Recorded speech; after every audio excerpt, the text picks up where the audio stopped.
Every morning at 9:45, he was at the airport, sitting in the lobby, always in the same place, faithful to his writer's look, his grey shirt, his black sneakers, and pants.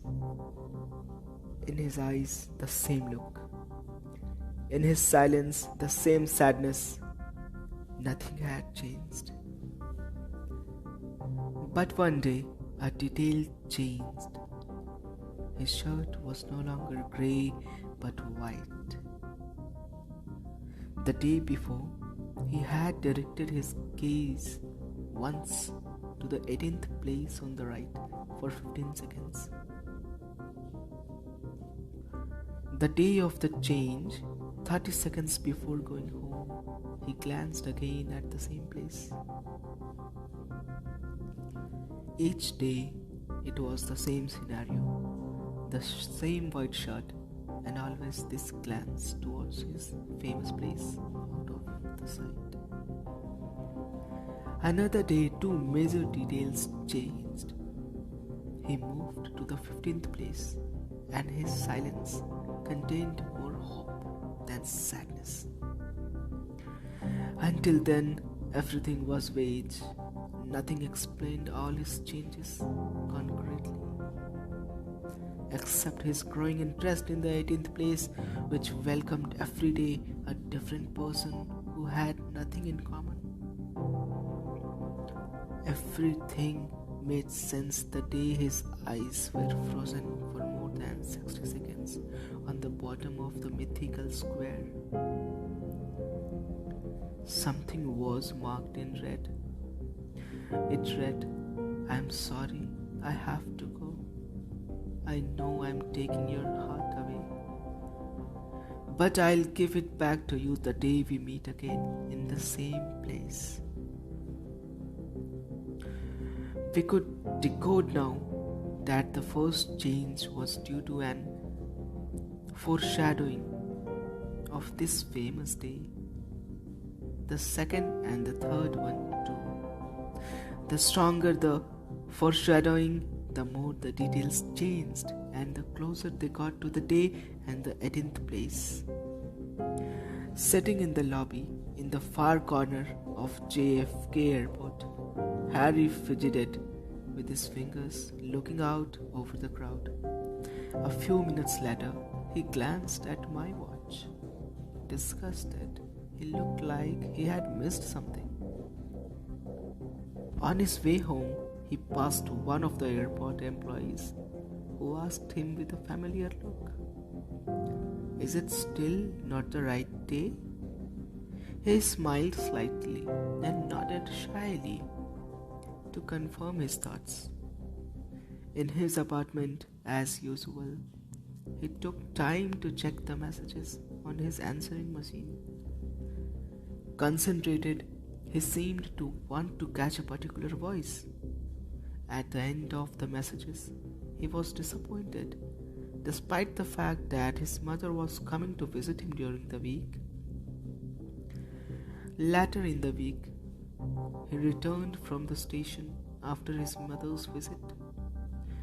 In the cab, his evasive mind prevented him from quickly listening to the driver's question, "Sir, which street am I turning on?" Suddenly, he came to his senses and answered abruptly, "On the 13th, instead, to the right, the street at the end." Once at his destination, the driver asked him, "I guess it's your wife." He remained silent. The driver persisted, "It must be the children. It's not easy.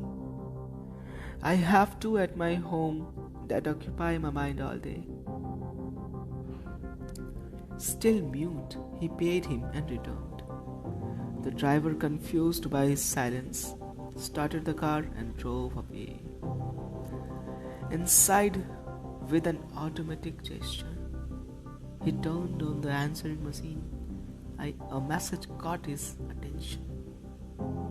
"I have very important information for you. I would like to meet for dinner tonight at 8 o'clock. Excited, he ignored the rest of the messages and retrieved a notepad not far from the landline to note the sign. Soon after, he was overwhelmed by an emotion between sadness and joy. 3 years ago, Harry received a message from John, his agent, to meet with the publisher who would make his dream of publishing his first novel, A Lonely Lover, a reality. He was to meet him at a conference in Nashville. The night before the conference, he spent all night rechecking and reworking his manuscript. This exercise exhausted him. He woke up at 9 a.m. despite the insistent sound of his alarm. He had only 30 minutes to get ready and arrive at the airport in time for his 9:30 flight. On the way, his cab had hit a traffic jam 20 minutes from the airport. While his watch showed 9:15, he got out to continue on foot. After 5 minutes of walking, he found a bicycle rental store. The last time he had ridden a bike was when he was 13 years old. As the saying goes, it's like riding a bike, you never forget. As soon as he got on it, he had a few blunders and the memory of the limbs took over immediately. Standing at the entrance of the airport at 9:25, he hurriedly threw the bike somewhere and started to run with his black satchel where he had stored his manuscript. Suddenly, he bumped into a lady, in as much of a hurry as he was, who spilled hot coffee on his shirt. He didn't wait for his host to apologize before rushing to the bathroom. He was already in the terminal where he had to catch his flight. And he realized that he didn't have his briefcase anymore. He ran to the bathroom, and by the time he got back, his flight was already taking off. Exhausted, dejected, his body landed without his permission on one of the seats in the terminal hall, where he could see the plane take off. Sitting in the 17th seat of the concourse, he was still hypnotized by the image of his greatest dream that was slipping away. He lowered his gaze for a sigh. He had not realized that the place near him had just welcomed a guest. Drowned in despair, a voice suddenly spoke to him. "I know what it feels like to miss a flight." The sweetness of the voice touched him and gave him a shock. Everything stopped in his thoughts and nothing was more important than this magical tone. He was bewitched to such an extent that he was unable to raise his head towards his interlocutor. This voice said it. It was for an important appointment, I guess. She let a short moment pass and continued. "In the end, it's not so bad. My grandfather said that you always have 3 chances to get what you want in life. The next time will be the right time. Don't give up. Better late than never." Harry was moved. His sadness was quickly forgotten, as if it had never existed. Still in the same position, he wondered if the person next to him was his guardian angel.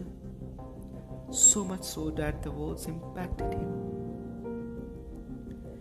After this long speech, Harry is still unable to put forward a word or to look at his host with his eyes. The silence invited itself. After a few seconds, he tried to raise his head with all his guts, as if he was buried under a 1,000-ton weight. He succeeded. Stunned, they saw the back of a generous figure walking away. She was dressed in a stewardess uniform with blonde hair lighter than the sun, falling to her waist. Something caught her eye. At the bottom of the 18th seat, where the stranger was seated, a message was marked there in lipstick. The glow was bright as red, yet the only thing that mattered to Harry was the message, nothing else. His cab pulled up at exactly 8 p.m. in front of the fanciest restaurant in Queens. Inside, he found a hand waving at him. It was indeed the private detective he had hired. The latter started the conversation directly in the middle of the aberrant. The woman you have been looking for 3 years died 5 years ago.